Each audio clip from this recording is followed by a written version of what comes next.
Telangana BSP అధ్యక్షుడు RS Praveen Kumar సంచలన నిర్ణయం తీసుకున్నారు. బీఎస్పీకి రాజీనామా చేస్తున్నట్లు ప్రకటించారు. తెలంగాణలో ఇటీవల తన నిర్ణయాలతో పార్టీ ఇమేజ్ దెబ్బతినడం ఇష్టం లేదని చెప్పారు.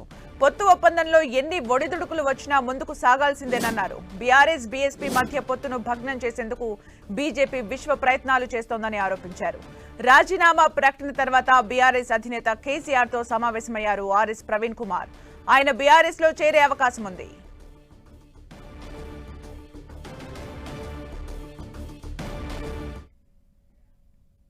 మరిన్ని అప్డేట్స్ మా ప్రతినిధి శ్రీకాంత్ అందిస్తారు. శ్రీకాంత్.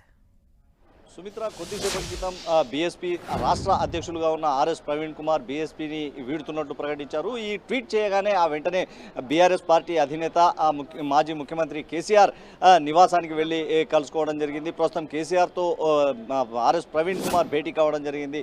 ఆర్ఎస్ ప్రవీణ్ కుమార్ కొద్దిసేపటి క్రితం ట్వీట్ చేసిన ట్వీట్ని పరిశీలిస్తే ఆయన ఖచ్చితంగా బీఆర్ఎస్ పార్టీలో చేరేందుకు నిర్ణయం తీసుకున్నట్టు తెలుస్తుంది. ఆ ట్వీట్ సారాంశాన్ని మనం ఒకసారి పరిశీలించినట్లయితే, ప్రియమైన బహుజనులారా, నేను ఈ మెసేజ్ని టైప్ చేయలేకపోతున్నాను. అయితే ఇప్పుడు కొత్త మార్గంలో వెళ్లే సమయం వచ్చినందున నేను దీన్ని తప్పక చేయాల్సి వస్తుందన్న అభిప్రాయాన్ని వ్యక్తం చేశారు. ఈ పోస్ట్ కోసం తనను క్షమించండి అని కార్యకర్తలకు, అంటే తన వెంట ఇప్పటి వరకు బీఎస్పీలో నడిచిన కార్యకర్తలకు ప్రవీణ్ కుమార్ కోరడం జరిగింది.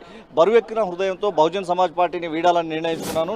నాయకత్వంలో తెలంగాణలో ఇటీవలి నిర్ణయాల వల్ల వాటికి సమాచారం ఉన్నా ఈ గొప్ప పార్టీ ఇమేజ్ దెబ్బతినడం నాకు ఇష్టం లేదని ప్రవీణ్ అభిప్రాయం వ్యక్తం చేయడం జరిగింది. అదే సమయంలో కొన్ని ప్రధాన సూత్రాలు, వ్యక్తిగత పాత్రపై భవిష్యత్తులో కూడా జీవితంలో కూడా రాజీ పడబోనన్న ఈ ట్వీట్లో స్పష్టంగా ప్రవీణ్ చేయడం జరిగింది.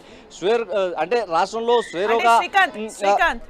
బీఎస్పీ బీఆర్ఎస్ పొత్తుతోని లోక్సభ ఎలక్షన్స్ కి వెళ్తామని చెప్తున్న సందర్భంలో బీఎస్పీకి రాజీనామా చేసి కేసీఆర్ తో భేటీ అంటే బీఆర్ఎస్ లో చేరే ఛాన్స్ ఉందా?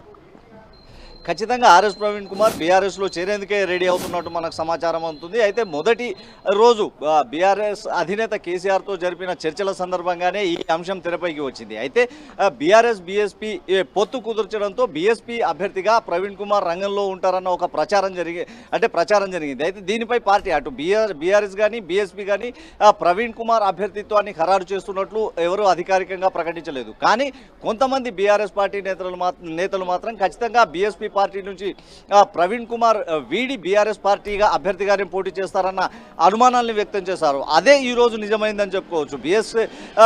బీఎస్పీ నుంచి ప్రవీణ్ కుమార్ వేడి ఇప్పుడు బీఆర్ఎస్లో చేరేందుకు నిర్ణయం తీసుకుంటుండడంతో ఇక నాగర్ కర్నూలు అభ్యర్థిగా ప్రవీణ్ కుమార్ను బీఆర్ఎస్ అభ్యర్థిగా నిలబెట్టి, అంటే ఎన్నికల బరిలో దింపేందుకు బీఆర్ఎస్ కూడా సూత్రప్రాయంగా నిర్ణయం తీసుకున్నట్టు తెలుస్తుంది. ఇందుకు సంబంధించి ఈ భేటీ మాజీ ముఖ్యమంత్రి బీఆర్ఎస్ అధినేతతో భేటీ అనంతరం దీనిపై స్పష్టత వచ్చే అవకాశం ఉంది. కేసీఆర్ తో భేటీ ఇప్పుడు ప్రవీణ్ కుమార్ది కొనసాగుతుంది. నాగర్ కర్నూలు అభ్యర్థిగా ఇప్పటి వరకు బీఆర్ఎస్ ఎవరిని ప్రకటించలేదు. ఈ నేపథ్యంలో ప్రవీణ్ కుమార్ బీఆర్ఎస్ లో చేరితే బీఆర్ఎస్ అభ్యర్థిగానే నాగర్ కర్నూలు ఎంపీగా పోటీ చేసే అవకాశం ఉంటుంది.